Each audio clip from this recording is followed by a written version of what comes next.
Ұлы мен бауырынан айырылған Қаржаубай Нұрымовтың үстінен қылмыстық іс қозғап жатыр. Бұған дейін ол тергеудің әділ жүргізілуін талап еткені үшін ұсақ бұзақылық бабы бойынша айыпты деп танылып 15 тәулікке қамалған еді.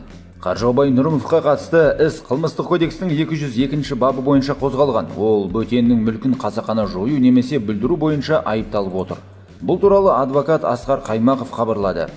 Талғар ісіндегі оқиғаларға қатысты бірнеше мәлімдеме жасау қажет деп санаймын. Біздің өкілдер полицейлерден Қаржаубайды ұстауды сұраған жоқ.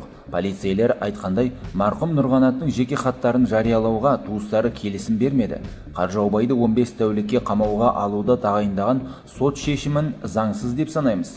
Сот өрескел заң бұзушылыққа жол берген және оған шағым түсірген.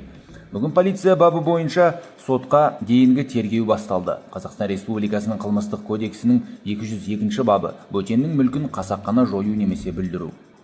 Айта кетейік, ішкі істер министрінің орынбасары Санжар Әділов марқұм Нұрғанат Ғайыпбаевтың туыстары оның өлім аузында жазған хаттарының жариялануына келісім бергенін айтты.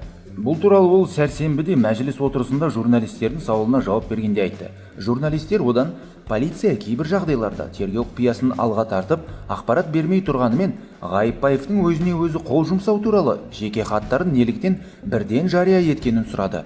Біріншіден, Қазақстан Республикасы бойынша заң баршаға ортақ. Бұл хатқа менің нақты жауабым бар. Туыстары бізге хатты беріп, жариялауға келісімін берді. Яғни туыстарының келісімімен жария етілді. Алматы облыстық полиция департаменті бұл мәселе бойынша жедел түрде түсініктеме бергенін білесіздер, деді Әділов.